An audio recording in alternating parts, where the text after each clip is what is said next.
Hello everyone, मैं नीता तिवारी आप सभी का स्वागत करती हूं आपके अपने स्मार्ट लर्निंग के प्लेटफॉर्म पे। तो बच्चों, आज हम लोग मुगल साम्राज्य के अंतर्गत मनसबदार और जागीरदार, ठीक है, इसके बारे में पढ़ेंगे। तो चलिए शुरू करते हैं। देखिए, शुरू में ज्यादातर तुर्की थे, लेकिन अब इसे छोटे समूह के साथ साथ उन्होंने शासक वर्ग में ईरानियों, भारतीय मुसलमानों, अफगानों, राजपूतों, मराठों आदि को सम्मिलित किया। ठीक है, यानी कि मुगल साम्राज्य में जो शासक वर्ग था, जिसे एक तरह से समझ लीजिए कि जैसे हमारे प्रधानमंत्री जी हैं, ठीक है, और उनका मंत्रिमंडल है, उसमें बहुत सारे अलग अलग कार्य करने के लिए लोग होते हैं, ठीक है ना, अलग अलग पद पे लोग होते हैं। तो उसी तरीके से पहले जो होता था ना, इनमें क्या होता था, सिर्फ तुर्की लोग ही थे, ठीक है, यानी कि जो तुरानी थे, ठीक है, पहले वही लोग शासक वर्ग में सम्मिलित होते थे। लेकिन अब धीरे धीरे क्या होने लगा कि इस समूह में जो भारतीय मुसलमान हैं, जो अफगान है, राजपूत है, मराठे हैं, ईरानी है, इन सबको भी सम्मिलित किया जाने लगा। ठीक है, समझे आप कि पहले जो मुगल साम्राज्य के अंतर्गत जो शासक वर्ग था, उसमें सिर्फ तुर्की लोग थे, ठीक है, तुरानी वर्ग ही सम्मिलित होता था। लेकिन धीरे धीरे बाद में इस शासक वर्ग में भारतीय मुसलमानों को, अफगानों को, ईरानियों को, राजपूतों को, मराठों को, इन सभी को भी सम्मिलित किया जाने लगा। क्लियर? चलिए आगे देखिए। मुगलों की सेवा में आने वाले नौकरशाह मनसबदार कहलाए। ठीक है, जो मुगलों की सेवा में आने वाले जो नौकरशाह थे, यानी कि जो लोग उनके मुगलों की सेवा में जैसे अधिकारी होते हैं ना अपने यहाँ, ठीक है, आज के लैंग्वेज में समझ लीजिए जो अधिकारी होते हैं, ठीक है, तो जो भी मुगलों की सेवा में आने वाले नौकरशाह थे वो क्या कहलाए? मनसबदार कहलाए। ठीक है, मुगलों की सेवा में आने वाले नौकरशाह मनसबदार कहलाए। अब देखिए, मनसबदार शब्द का प्रयोग ऐसे व्यक्तियों के लिए होता है जिन्हें कोई सरकारी हैसियत या पद मिलता था। ठीक है, मनसबदार का क्या मतलब हुआ? तो मनसबदार शब्द का प्रयोग ऐसे व्यक्तियों के लिए किया जाता था जिन्हें कोई सरकारी हैसियत या सरकारी पद दिया जाता था। ठीक है, और उसी के अकॉर्डिंग उनका जो पेमेंट होता था, ठीक है, वो सब जो चीज है, या दरबार में वो कहाँ बैठेंगे, तो ये सब उसी के अकॉर्डिंग तय किया जाता था। ठीक है, चलिए यहां तक सब कुछ क्लियर आपको? तो अब हम आगे देखते हैं।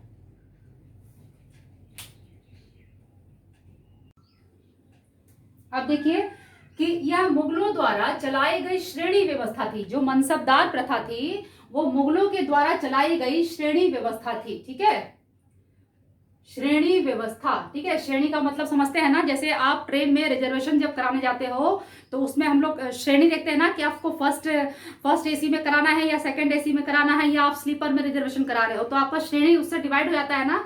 तो ये जो है कि जो मनसबदार था, ये मुगलों के द्वारा चलाई गई एक श्रेणी व्यवस्था थी, और इसी के जरिए पद, वेतन और सैन्य उत्तरदायित्व निर्धारित होता था। ठीक है, पद, वेतन और सैन्य उत्तरदायित्व निर्धारित होता था। यानी कि जैसे कि समझ लीजिए कि किसी विभाग में कोई, अब स्कूल का ही ले लेते हैं, ठीक है, स्कूल में सबसे हाईएस्ट जो पोस्ट होता है वो किसका होता है? प्रिंसिपल का होता है ना। उसके बाद आपका दूसरा पोस्ट है, आप वाइस प्रिंसिपल हो गए, फिर आपके टीचर्स हो गए, उसके बाद आपके और भी अन्य कर्मचारी होते हैं। तो अपना अपना सबका पद होता है, तो जिसका जो पद है उसके अकॉर्डिंग उसका वेतन है ना, उसकी जो आय होती थी, सैलरी, वो फिक्स होती है। तो उसी प्रकार से मनसबदारी प्रथा में भी इसी तरीके से होता था कि ये एक श्रेणी व्यवस्था थी, और इसी के अकॉर्डिंग जो है सभी की आय और उनकी जो पद होता था, उनका जो सैन्य उत्तरदायित्व होता था, ये सारी चीजें जो है निर्धारित की जाती थी। ठीक है, समझ में आया आप लोगों को? चलिए आगे देखते हैं। पद और वेतन का निर्धारण जात की संख्या पर निर्भर था। जात की संख्या जितनी अधिक होती थी, दरबार में प्रतिष्ठा उतनी ही बढ़ जाती थी, और उसका वेतन उतना ही अधिक होता था। ठीक है, चलिए आगे देखिए। जो सैन्य उत्तरदायित्व मनसबदारों को सौंपे जाते थे, उन्हीं के अनुसार घुड़सवार रखने होते थे। मतलब कि जो सैन्य उत्तरदायित्व सौंपा जाता था मनसबदारों को, तो उसके अकॉर्डिंग ही आपको घुड़सवार रखने का मतलब आपको अधिकार था। ठीक है, चलिए आगे देखिए। मनसबदार अपने सवारों के यानी कि घुड़सवारों के निरीक्षण के लिए जाते थे। मतलब मनसबदारों को जब घुड़सवार रखने का तो उनको अधिकार दिया जाता था, तो जो मनसबदार होते थे वो अपने घुड़सवारों के निरीक्षण के लिए भी जाते थे। ठीक है, अपने सैनिकों के निरीक्षण, जैसे आप सेना, हमारी जो सेना होती है, तो आप देखते हो ना कि आप न्यूज पे देखते हो कि टाइम टू टाइम जो होते हैं, जो सीनियर ऑफिसर्स होते हैं, वो क्या करते हैं, या जिनको एक बटालियन है उसका जो हेड होता है वो टाइम टू टाइम अपने उसका निरीक्षण करता है ना, सब कुछ देखता है कि हाँ भाई सब कुछ प्रॉपर ढंग से हो रहा है कि नहीं, सब कुछ ठीक ठाक है कि नहीं। तो इसी तरीके से जो मनसबदार होते थे वो ये सारी चीजों का निरीक्षण किया करते थे। ठीक है, तो सब कुछ क्लियर यहां तक। तो अब हम आगे बढ़ते हैं, चलिए।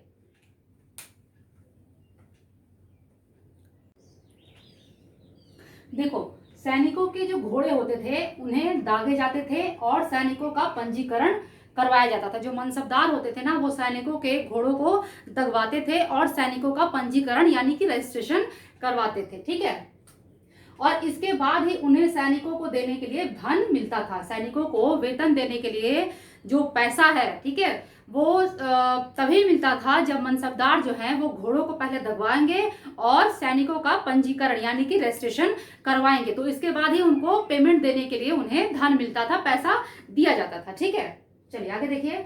अब देखिए, ये तो हो गए सैनिकों को वेतन कहाँ से मिलता था। अब बात आती है कि जो मनसबदार थे वो अपना वेतन कहाँ से लेते थे। ठीक है, तो देखिए, मनसबदार अपना वेतन राजस्व एकत्रित करने वाली भूमि के रूप में पाते थे। ठीक है, ध्यान से देखिएगा, मनसबदार अपना वेतन राजस्व एकत्रित करने वाली भूमि के रूप में पाते थे, जिन्हें की जागीर कहते थे। ठीक है, कहां से पाते थे?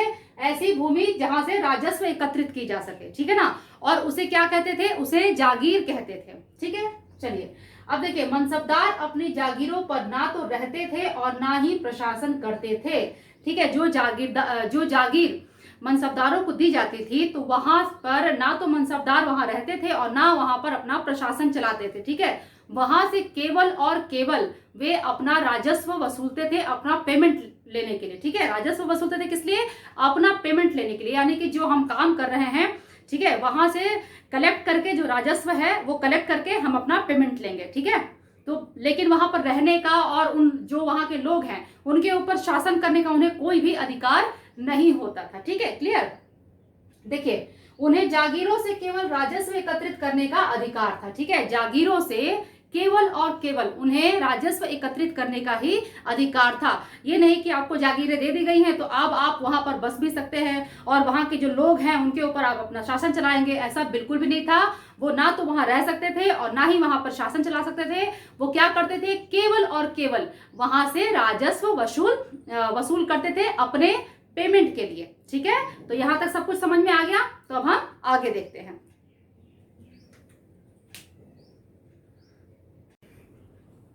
अब देखो, जो ये राजस्व जागीर से जो राजस्व वसूला जाता था वो कौन वसूलता था? तो वो मनसबदार के जो नौकर होते थे वो एकत्रित करते थे। ठीक है, मनसबदार जो होते थे वो तो कहीं और रहते थे और जो जागीरें उन्हें दी जाती थी वहां पर उनके नौकर होते थे जो कि उनके लिए राजस्व वसूलते थे। ठीक है, चलिए, अकबर के शासनकाल में जागीरों का सावधानी पूर्वक आकलन किया जाता था। ठीक है, ताकि प्राप्त राजस्व मनसबदार के वेतन के बराबर हो, यानी कि जितना वेतन मनसबदार के लिए तय किया गया है तो राजस्व जो वसूला जाए तो वो उतना ही हो जितना कि मनसबदार के लिए वेतन फिक्स किया गया है। तो अकबर के शासनकाल में बड़ा ही मतलब बहुत ही सावधानी पूर्वक जो है जो राजस्व वसूला जाता था तो उसका आकलन जो है वो बहुत ही सावधानी पूर्वक किया जाता था, ताकि जो मनसबदार हैं भाई उनको ऐसा ना हो कि उनको 4,000 की मनसबदारी दी गई है और आप उनको जो है क्या कम मिल जाए, उनको 2,500 ही मिल जाए या 3,000 ही मिल जाए। ठीक है, तो ऐसा ना हो, उतना उनको मिले जितना कि उनके लिए तय किया गया है। ठीक है, अब मान लीजिए कि किसी का पेमेंट 10,000 फिक्स किया जाए और उसको आप 8,000 ही दीजिए, तो उसका मन लगेगा काम करने में? नहीं लगेगा ना। तो इसी प्रकार से जो है ये तय अकबर जो था वो बहुत ही सावधानी पूर्वक इन सब चीजों को देखता था और तय करता था। ठीक है, चलिए, औरंगजेब के शासनकाल तक पहुंचते पहुंचते स्थिति बहुत बदल गई। ठीक है, औरंगजेब का जब शासनकाल आया तब तक क्या हुआ कि जो ये स्थिति थी, ये जो राजस्व वसूल करने वाली स्थिति थी, इसमें काफी बदलाव आ चुका था, बहुत कुछ बदल चुका था। ठीक है, देखिए, अब प्राप्त राजस्व मनसबदार के वेतन से बहुत कम होता था। अब जो राजस्व वसूला जाता था वो मनसबदार के वेतन से बहुत ही कम होता था। तो अब जो है ये लोग जो होते थे मनसबदार, अब ये सोचने लगे धीरे धीरे कि भाई जो हमारी जागीरें हमें मिली है, हम ज्यादा से ज्यादा, अब ये स्वयं उसमें इंटरेस्टेड होने लगे। ठीक है, पहले तो ये खुद नहीं वसूलते थे, पहले ये कहीं और रहते थे और जो जागीर में उनके जो नौकर होते थे वो लोग उनके लिए जो राजस्व है वो एकत्रित किया करते थे। लेकिन अब जब औरंगजेब के टाइम पे ऐसी स्थिति बन गई कि राजस्व इतना कम हो गया, मतलब जो मनसबदार होते थे उनके वेतन से बहुत ज्यादा कम हो गया। तो अब जो मनसबदार होते थे ना, अब उन्होंने सोचा कि भाई अब हमें अपना काम जो है खुद करना पड़ेगा। अब जो जागीरें हैं वहां हम, और देखो क्या हुआ कि औरंगजेब के शासनकाल में ना मनसबदारों की संख्या में बहुत वृद्धि हो गई। वहां तक पहुंचते पहुंचते उनकी संख्या में बहुत ज्यादा वृद्धि हो गई, जागीरें कम, संख्या ज्यादा, तो पेमेंट के तालमेल में हो गई गड़बड़ी, और इस तरीके से सारी चीजें जो है बिगड़ने लगी।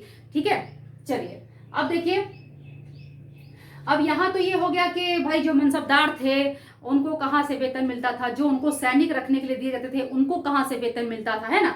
अब देखिए कि मुगलों को अपनी, जो मुगल हैं उनको अपनी आमदनी कहां से मिलती थी। तो मुगलों की आमदनी का प्रमुख साधन किसानों की उपज से मिलने वाला राजस्व था।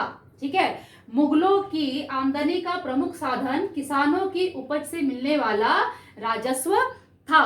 ठीक है, चलिए, अधिकतर स्थानों पर मुखिया के माध्यम से राजस्व देते थे।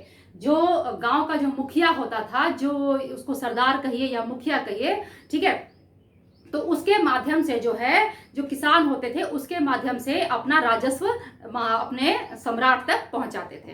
ठीक है, तो यहां तक आई होप कि सब कुछ क्लियर हो गया। तो अब हम इसके आगे बढ़ते हैं, आगे देखते हैं और क्या क्या चीजें हैं। ठीक है, चलिए,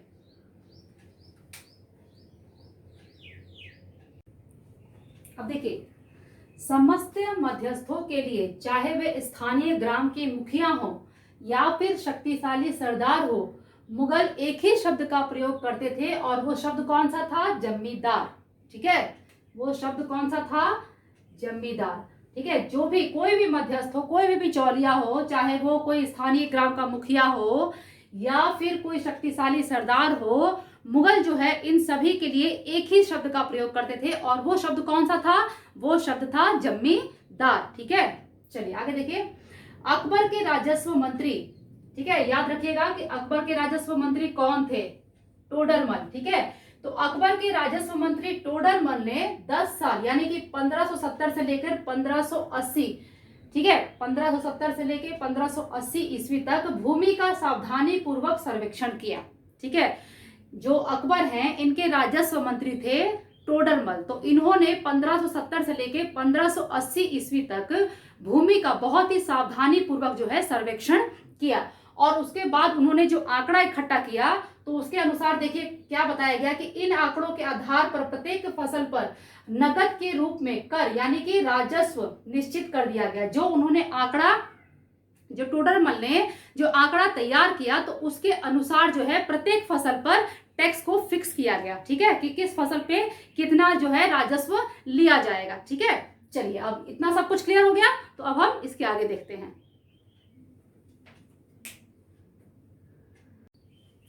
अब देखिए, प्रत्येक सूबे यानी कि प्रांत को राजस्व मंडलों में बांट दिया गया। ठीक है, प्रत्येक सूबे को यानी कि जो प्रांत होता है उसे राजस्व मंडलों में बांट दिया गया।